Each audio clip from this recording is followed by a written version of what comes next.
Today we're going to talk a little bit about Botox and what it's used for and how it works. Botox has been around for a long time now, over 20 years, and really was initially approved for treating facial dystonias. These are abnormal movement disorders that can affect the muscles of the face. And the way Botox works is it actually blocks the conduction between the nerve and the muscle. So imagine that we can inject this substance just underneath the skin, and it'll disseminate into that area, and it'll block the nerve triggering the muscle for a number of months, and then your body will digest it and it'll disappear. So for somebody who has abnormal squeezing around an eye, we can inject around the eye, weaken the muscle, and allow that patient to keep their eye open longer. And that was one of the early indications for Botox. Of course, we quickly learned that Botox does soften the skin and lines and creases and reduces lines and creases by relaxing facial muscles. And of course, ultimately, it has now been approved for cosmetic use. The areas that we use most often, Botox, is in the upper part of the face, the upper third of the face.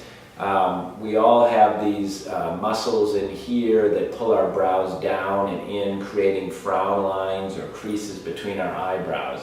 These are fairly undesirable as they make us look angry or upset or uptight.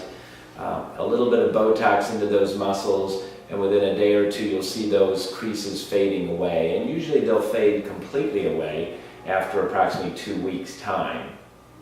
Botox will gradually wear off over the course of several months as your body metabolizes it and breaks it down, and over time those muscles will come back. So the good news is Botox is completely reversible. There's no permanent effect with that. Most people find that effect of injecting and reducing that scowl line and frown line, which also gives you a little bit of a brow lift, very desirable, and many patients will come back a couple times a year to have the Botox to keep it smooth.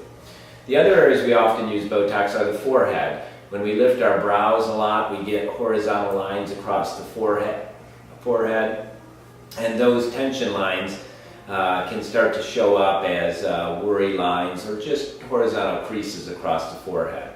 So using some Botox in the forehead can not only smooth the skin and get rid of those horizontal lines, it can also be done in a way that can give us a bit of a brow lift, which especially for women can be very helpful. If we treat the central forehead but leave a little bit of the lateral forehead untreated, we will get more activity from these lateral muscles, which lifts the brow. So we can actually reshape and lift the brow, or do what we call a chemical brow lift or a Botox brow lift, by injecting selectively to weaken the muscles that pull the brow down and actually enhance the muscles that pull the brow up, which gives us a lift and actually a reshaping of the brow. The third most common area for Botox is the crow's feet around the eyes. Of course, we all are smiling and squinting many times a day. That leads to some creases at the corner. And a little bit of Botox will temporarily weaken those muscles and smooth out the crow's feet and soften those lines. And that's, again, a very popular area. Often people will have all three areas treated at once, and we find that doing that perhaps even once every 6 months or so can keep those lines at bay and keep the face looking smoother, softer, and more pleasing.